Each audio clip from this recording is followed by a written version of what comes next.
Now, I try not to be that political on this channel, mainly because I honestly don't think I'm smart enough to cover subjects like politics, which usually involves a lot of autistic screaming and pretending you're less evil than you actually are. But the Hong Kong protests are something that really need coverage. So, the Chinese government, and by extension Chinese corporations, have had far more influence in our daily lives than you would think. Chinese hackers are caught red-handed breaking into websites and selling user data on a near daily basis. I have been talking about how Chinese corporations buy influence in companies over in the West, which totes doesn't relate to brain-dead decisions said companies might make in the future.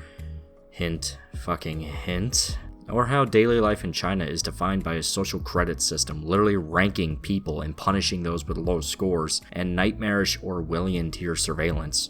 Now, Hong Kong has been an outlier to this culture for a surprising amount of time. I'm not too familiar to how it all works, but Hong Kong managed to keep the negatives out of their city by acting more so as an independent state. Since Hong Kong has had more Western influence over the years thanks to constant trading with the British, in fact, to my knowledge, Hong Kong started off as a British territory, but just, went back to China. But now the government of China is trying to pressure Hong Kong to adopt the same systems as the rest of the country, and their citizens refuse to accept it, so these protests kicked off. Really, anybody with even the slightest modicum of common sense should side with these protesters. Social credit systems and constant surveillance are the exact worst ideas to ever implement in your society. It will lead to bad shit, no matter what the propaganda might tell you otherwise. It's not even a slippery slope, it's a fucking cliff with a banana peel next to it.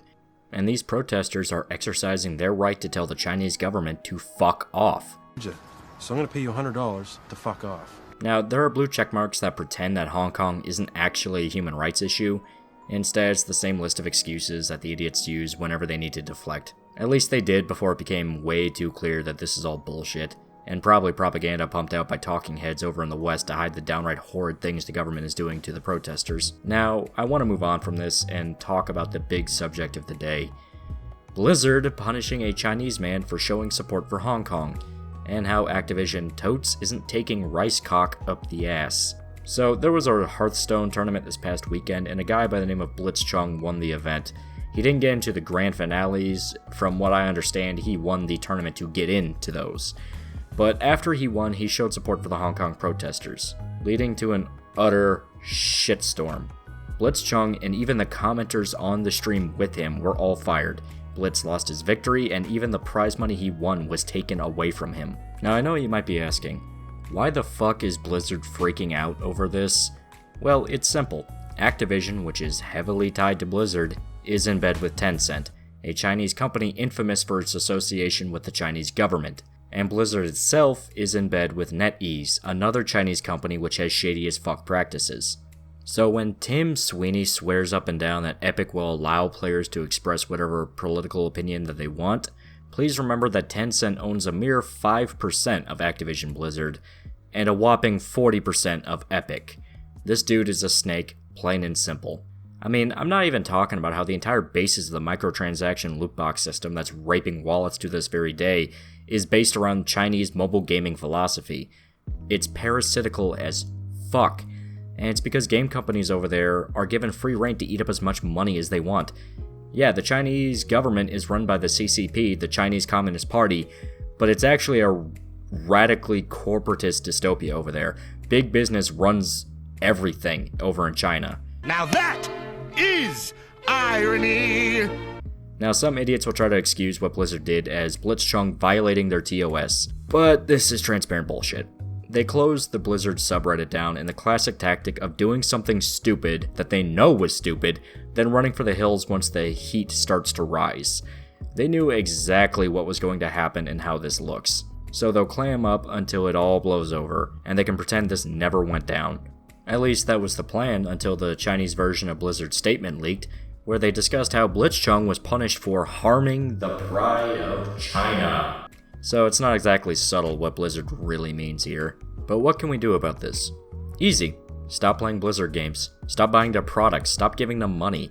It's that fucking simple. See, the reason boycotts die constantly is a pretty depressing trend. The commodity of outrage. You read a headline, get angry for a day or two, then forget it ever happened. So when something genuinely fucked up gets outed, nobody reacts the right way. They talk a bunch of shit and never go through with it. And that's why I'm going to offer a simple solution. Don't like Blizzard but still want to play their games? Play literally anything else. If you think you need to play their games, you need to buy the newest thing Blizzard stamped their fucking name on, you are suckered into worshipping a brand over how good the game actually is. It's soy boy Star Wars syndrome. You worship product over reality. Bitch at me about how you just want to have fun with the game and that I shouldn't spoil that fun, but what are you solving with mean tweets while you still give the company money? I'll tell you, nothing. Yeah, I'm sorry, but that's the plain and simple truth. You solve absolutely nothing by refusing to change your habits. That's the way you win. That is the only way you can show these people that you mean business. You move on to something else. You don't just cancel your WoW account for a week and then go right back to it because it's the new thing and all the YouTubers are on it. And, oh, all my friends are talking about it, therefore I have to give up my fucking ethics and principles and all my promises to never touch this company again because it's the new trendy thing again. I'm sorry, but if you want to fix shit, you have to actually stick to what you mean. Besides, how many Diablo clones are out there now? Fuck's sake, you can pirate crack Diablo 3 super easy. Paladins is a decent alternative to Overwatch. Yeah, some people really like Paladins. This is the only way to go forward. Find alternatives and play those instead. Otherwise, you're allowing a corporation to do horrible things to people. No, it's worse than that. It's worse than just allowing them. You're basically rewarding them for their behavior. I'm not trying to shame anybody that likes Blizzard. Really, I'm not. Some people fucking love WoW and Diablo and Hearthstone, but there comes a point where you have to realize what's going on behind the scenes. Blizzard is claiming that it's trying to be apolitical, but the evidence shows that it's most definitely a political move. This is why the microtransactions have gotten so blatant, why Diablo moved to the mobile for no particular reason. Hell, this is why movies have gotten so watered down. For fuck's sake, it's the endless desire for the Chinese market. Now, there's been a massive backlash against Blizzard for their decision, and thankfully it looks like it's only getting worse for them. More attention has been brought onto the Hong Kong protest, which is good, and Blizzard's blatantly false attempts at virtue signaling to hide the controversy has been brought up time and time again. So if there's an announcement tomorrow about how Overwatch 2 will have a crippled black transgender midget with schizophrenia and elephantiasis, it won't exactly fix things.